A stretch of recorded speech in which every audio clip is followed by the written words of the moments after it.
Dalam video yang diunggah, Emi Audita menceritakan perjalanan cintanya dengan sang suami.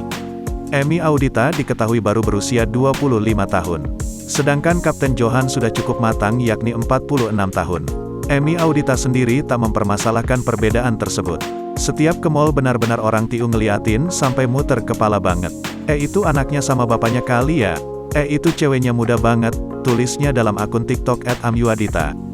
Emi Audita pun membeberkan alasan yang membuatnya jatuh hati pada sang suami. Semua tak lepas dari karakter dan kebiasaan Kapten Johan.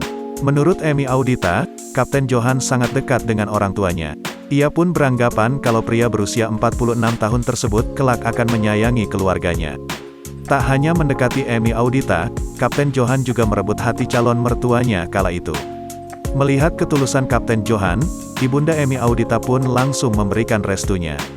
Wanita kelahiran tanggal 4 Juni tahun 1996 ini juga beberapa kali membagikan potret mesra dengan sang suami di akun Instagram pribadinya. Tak sedikit yang memuji kemesraan dan keharmonisan pasangan pengantin baru ini.